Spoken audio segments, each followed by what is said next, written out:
नमस्कार, आप सब लोगों का आपका फिर से स्वागत है।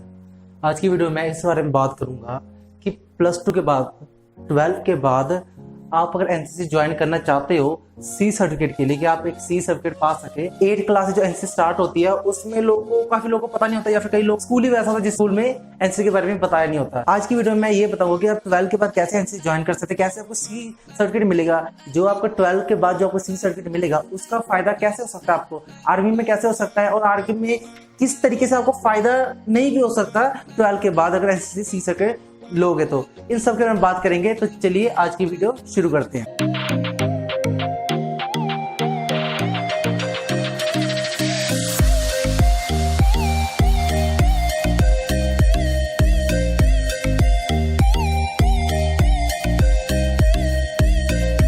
सबसे पहली बात, आपने जितनी ज़्यादा कोशिश हो सके आप स्कूल में ही ए और बी सर्टिफिकेट एनसीसी कर लें। अगर नहीं कर पाए तो ये उन लोगों के लिए वीडियो जो स्कूल में एनसीसी नहीं कर पाते, किसी भी कारण हो सकता है, या फिर अपने स्कूल में एनसीसी नहीं है, या फिर उनके शहर में किसी स्कूल में एनसीसी नहीं है, कहीं दूर कुछ भी कारण हो सकता है। चलिए ये बताते 12 के बाद कैसे एनसीसी ज्वाइन करें। पहली बात तो ये समझने की कोशिश कीजिए, अगर 12 के बाद एनसीसी करोगे आपको ए सर्टिफिकेट नहीं मिलने वाला, आपको सिर्फ मिलेगा बी और सी सर्टिफिकेट। मतलब ठीक है, कोई बड़ी बात नहीं, क्योंकि मेन सी से मतलब होता है लोग को, तो ए से कोई इतना मतलब है। बी और सी एक साथ ही होते हैं और ये 3 साल में मिलते हैं। बी और सी सर्टिफिकेट एक साथ मिलता है, और ए सर्टिफिकेट ना भी हो चल जाता है, पर सी के लिए बी सर्टिफिकेट जरूरी है, इसलिए स्टार्टिंग बी से होगी आपकी। अब करना क्या है, आप सबसे पहले वैसा कॉलेज ढूंढना है जहां पर क्या हो, एनसीसी हो, वही कॉलेज में एडमिशन लें जहां पर एनसीसी हो। अब करना क्या है, वहाँ पर जाके सबसे पहली बार तो जैसे कि मैंने बताया था कि आपने क्या करना है, वहाँ पर एडमिशन करानी है और एनसीसी की भर्ती देनी है, वहाँ पर ट्रायल पास करना है। ट्रायल में क्या होता है इसके बारे में वीडियो बनाऊंगा, जो बनाऊंगा तो मैं ऊपर लिंक दे दूंगा या फिर एंड स्क्रीन में लिंक दे दूंगा।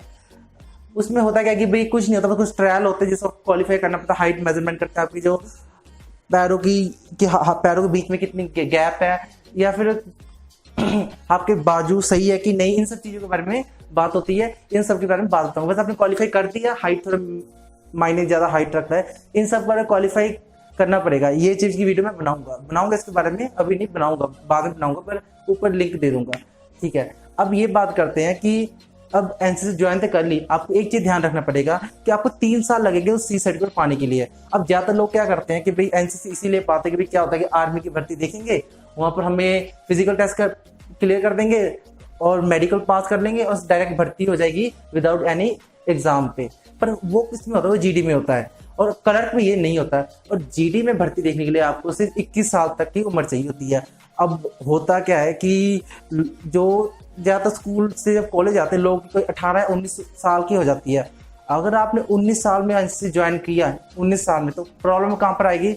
19 साल ज्वाइन किया, 20 साल 2 साल हो गए, 21 साल पूरा लगाओगे तो आपके 3 साल पूरे हो गए। अब 21 साल खत्म होने के बाद जब आप 22 में हो जाओगे तब जाके आपको एनसीसी सर्टिफिकेट मिलेगा। फिर तो आपको मतलब कि वो जो लोग ये सोचते हैं कि एनसीसी सर्टिफिकेट से रिटर्न एग्जाम माफ हो जाता है, फिर वो सिर्फ जीडी में होता है, जो कि क्लर्क में नहीं होता। इसमें आपको ये ध्यान रखना पड़ेगा कि 18 साल की उम्र में ही आप कॉलेज ज्वाइन करें, क्योंकि 18 साल में आपने क्या किया, एनसीसी ज्वाइन की, 19 साल दूसरा ईयर हो गया, 20 साल थर्ड ईयर हो गया। अब थर्ड ईयर में 20 साल में आपकी एनसीसी कंप्लीट हो जाएगी। जैसे आप 21 साल के हो गए आपको सी सर्टिफिकेट मिल जाएगा, और उससे क्या होगा, आप भर्ती देख सकते हो। और जीडी भर्ती में आपको क्या होगा, फिजिकल टेस्ट क्लियर हो गया, मेडिकल क्लियर हो गया, और एग्जाम से फ्री हो जाते हो, अब डायरेक्ट भर्ती हो जाते हैं। ये चीज होती है। मैंने देखा है कि बहुत कम लोग होते हैं जो 18 साल में कॉलेज में आते हैं, ज्यादातर 19 साल में आते हैं। 18 साल में भी आते हैं पर बहुत कम होते हैं, 18 और 19 के बीच बीच में आते हैं। उसमें अगर आपने 18 साल में आए तो बहुत अच्छी बात, अगर 20 साल में है तो आपको जीडी भर्ती नहीं देख पाओगे एक एनसीसी सर्टिफिकेट की तरफ से। तो करना क्या है, अगर आपने नहीं भी किया कोई बात नहीं, आपके आगे जाकर काम आ सकता है उन लोगों को जिन लोगों ने ऑफिसर रैंक में अप्लाई करना है, जो स्पेशल एंट्री होती है एनसीसी की, उसमें ट्राई कर सकते हैं। उसमें क्या होता है, रिटर्न एग्जाम माफ होता है, आपको इंटरव्यू देना ही पड़ता है। तो मतलब वहां पर आपको एग्जाम तो नहीं देना पड़ेगा, तो वहां पर आपको इंटरव्यू देना पड़ेगा, जिससे क्या होगा, आप वहां पर फंस जाओगे। इससे ये पता लगता है कि भाई आपका कहीं भी, कई लोगों को ले जो इंटरव्यू क्लियर करेंगे वो तो ठीक है, उनको एग्जाम से फ्री हो जाओगे और वो क्या हो गए, आर्मी के ऑफिसर रैंक में भर्ती हो जाएंगे। पर जो नॉर्मल लोग होते हैं जो इंटरव्यू के लिए इतने अच्छे तैयार नहीं होते भाई, वो तो फंस जाते हैं। ना ही वो जीडी में जा सकते हैं जहाँ पर क्या होता है कि उनका एग्जाम माफ हो जाए, वो तो भर नहीं सकते, भरना क्लर्क में पड़ेगा, क्लर्क में एग्जाम देना पड़ेगा। और रही बात ऑफिसर रैंक में, वहां पर भी उनको इंटरव्यू देना ही पड़ेगा। और वहां से वो फंस गए, अगर इंटरव्यू ना क्लियर हुई तो आपका जो एनसीसी था वो एक हिसाब से कहीं काम नहीं आया ये हो जाएगा। हाँ, एक्सपीरियंस तो बनेगा आपका, कुछ सीखने को जरूर मिलेगा, पर आगे जाकर कहीं काम नहीं आएगा आपको, ये चीज़ समझनी पड़ेगी। मैंने सिर्फ यही बताना था कि अगर आप 12 के बाद एनसीसी ज्वाइन करते तो क्या फ़ायदा होता, क्या नहीं फ़ायदा था, वो मैंने बता दिया कि 12 के बाद अगर एनसीसी ज्वाइन करोगे 3 साल लगातार करना पड़ेगा। किसी भी स्ट्रीम में करो, BSc agriculture, BSc non medical, medical, arts में करना चाहे तब भी आपको एनसीसी ज्वाइन कर सकते हो। कोई टेक्निकल या इंजीनियर है वो भी ज्वाइन कर सकता है।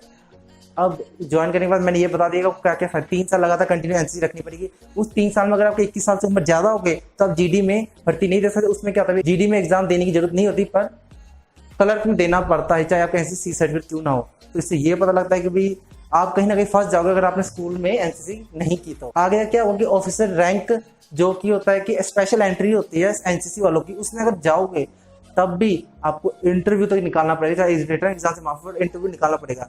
अगर इंटरव्यू नहीं क्लियर हुआ तो भाई आप फंस सकते हो, मैं कहता हूँ फंस सकते हो कि एनसीसी करने का आपको कुछ फायदा नहीं रहेगा। तो चलिए ये बात है कि 12 के बाद आपका क्या फायदा, उसमें क्या फायदा नहीं हो सकता एनसीसी के बारे में। तो चलिए आज की वीडियो में इतना ही। अगर कोई भी सवाल हो, राय हो, सुझाव हो तो मुझे नीचे कमेंट में जरूर पूछें, उसके ऊपर मैं वीडियो जरूर बनाऊंगा, उसका जवाब मैं जरूर दूंगा। और मेरे इस चैनल को जरूर सब्सक्राइब करके जाएं, क्योंकि मुझे आपके सपोर्ट की बहुत ही ज्यादा जरूरत है इस टाइम।